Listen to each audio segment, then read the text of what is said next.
Assalamualaikum warahmatullahi wabarakatuh. Kenalkan, nama saya Muhammad Asrofi dengan NIM 2321210121, mahasiswa jurusan Hukum Keluarga Islam Fakultas Syariah UIN Raden Mas Said Surakarta. Sebelumnya yang saya hormati Bapak Yusuf Wibisono, SAG MSI Sel, selaku pengampu mata kuliah Hukum Acara Pidana di kelas HKI 4A ini. Pada kali ini saya akan menyampaikan review buku yang berjudul Buku Ajar Hukum Acara Pidana yang ditulis oleh Francisca Novita Eleonora, SHMH. Buku ini yaitu edisi pertama. Buku ini diterbitkan pada tahun 2021. Kemudian buku ini diterbitkan oleh Mazza Media. Buku ini memiliki jumlah halaman yaitu 119 halaman.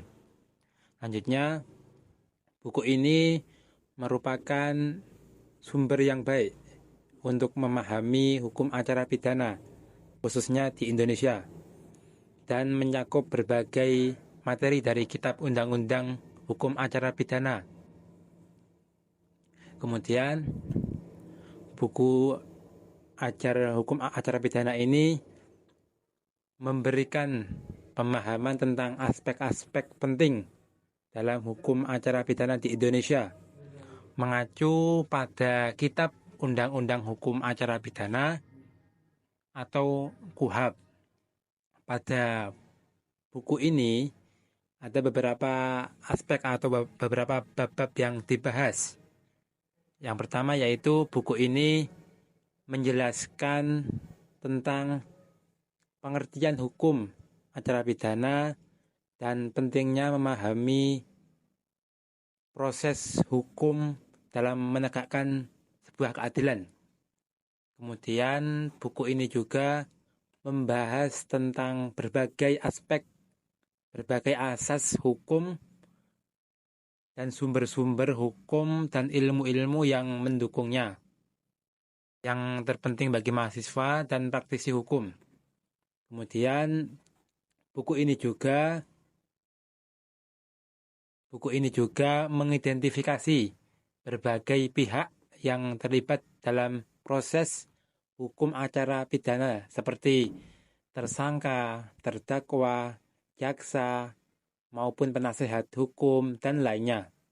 Kemudian buku ini menyampaikan juga serta peran mereka dalam proses hukum.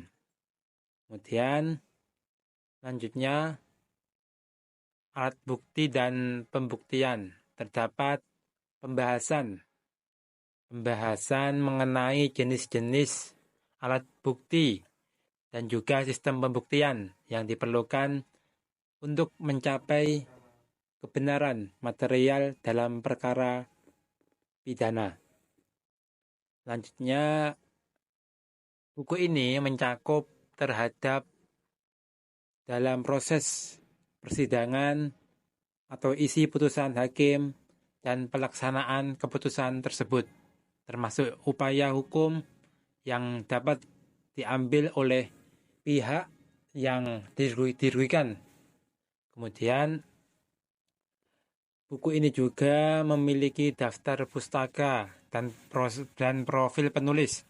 Di akhir terdapat daftar pustaka untuk referensi lebih lanjut dan juga profil penulis sebagai bukti kompetensi dalam bidang hukum acara pidana. Kemudian juga secara keseluruhan, buku ini bertujuan untuk memudahkan pemahaman mahasiswa dan pembaca umum tentang hukum acara pidana dan juga pentingnya sistem peradilan dalam mencapai keadilan. Kemudian dalam buku ini memiliki kelebihan dan kekurangan. Untuk kelebihan dari buku ini, yang pertama yaitu buku ini mencakup berbagai aspek penting dalam hukum acara pidana, termasuk definisi, dasar hukum, dan prosedur yang terlibat, sehingga memberikan pemahaman yang mendalam. Kemudian buku ini juga mengacu pada Kitab Undang-Undang Hukum Acara Pidana. Buku ini mengintegrasikan teori dengan praktik hukum yang berlaku di Indonesia, membuatnya relevan bagi mahasiswa dan praktisi hukum. Kemudian buku ini juga memiliki struktur buku yang sistematis dan terorganisir dengan baik, memudahkan pembaca untuk mengikuti alur pemikiran serta materi yang disajikan.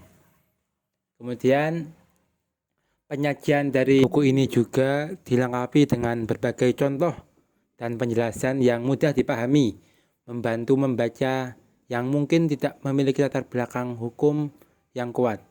Kemudian buku ini juga mencakup daftar pustaka yang relevan dan diakui, memungkinkan pembaca untuk melakukan penelitian lebih lanjut lagi.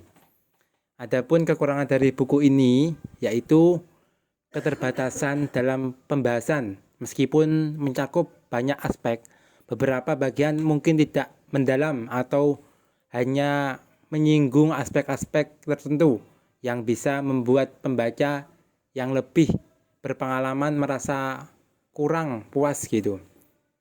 Kemudian buku ini mungkin tidak cukup memberikan contoh kasus nyata yang dapat membantu menjelaskan bagaimana hukum acara pidana ini diterapkan dalam praktik. Kemudian bagi pembaca yang tidak fasih berbahasa Indonesia, buku ini bisa jadi sulit diakses karena ditulis sepenuhnya dalam bahasa Indonesia, sehingga membatasi audiens yang lebih luas. Kemudian dengan perubahan yang sering terjadi dalam hukum, ada resiko bahwa beberapa konten di dalam buku ini bisa menjadi tidak update jika tidak dilakukan revisi secara berkala. Kemudian juga beberapa teori yang dibahas dalam buku ini bisa jadi memerlukan elaborasi lebih lanjut untuk memastikan bahwa semua pembaca dapat memahaminya dengan baik. Secara keseluruhan, buku ini merupakan sumber yang baik untuk belajar tentang hukum acara pidana. Demikianlah penyampaian review buku dari saya. Apabila ada salah katanya, saya mohon maaf. Wassalamualaikum warahmatullahi wabarakatuh.